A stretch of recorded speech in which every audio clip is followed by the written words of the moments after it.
To discuss this issue with us further is Afshin, Rattansi, a journalist who joins us over the phone. Afshin, thank you very much for joining us. Now, firstly, how is it possible that these non-Ukrainians or foreigners, let's just say, are given citizenship so quickly and drafted into the government? And arguably, how was the coup against the elected regime in Kiev, how did that work without foreign involvement either? Or did it work with foreign? Yes, I think it may surprise some people in Ukraine, maybe observers of what's been happening. Won't be a surprise because of the close relationship between the International Monetary Fund and the new Ukrainian government. But it all comes just the eve of the latest news, which is that the nuclear power plant, one of the largest in Europe, or the largest power plant in Europe, the nuclear one, has had an accident in the southeast of Ukraine. Now, what about the people of Ukraine themselves? I mean, do they not have a say in how the government is run?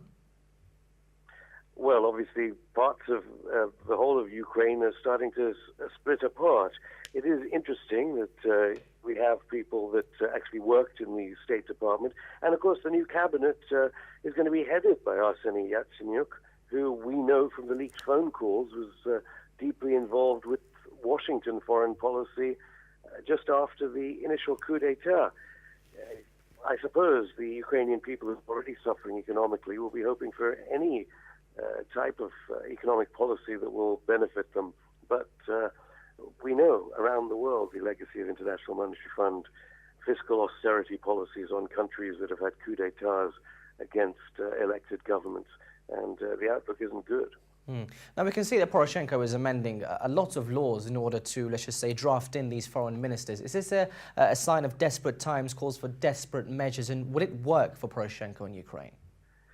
Well, it all depends, in a sense, on the White House, who are pulling the strings of the IMF, who are arguably pulling the strings of Poroshenko's government. How far is President Obama going to go in supporting the International Monetary Fund's austerity regime?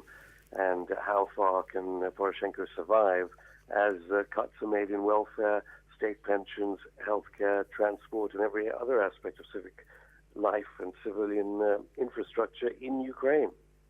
Now, do you think the Ukrainian authorities, Afshin, are absolving themselves of responsibility for the state the country is in now?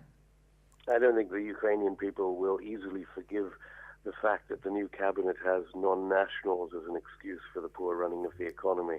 And Ukraine, it must be said, even under this new government, which is always characterized as being pro-NATO, has already made deals with Moscow. We don't really hear much about that because Ukraine will have to play both sides, whatever the future of Ukraine is, and regardless of whether citizenship is only given to Lithuanians, Georgians, and Americans to fill up the cabinet.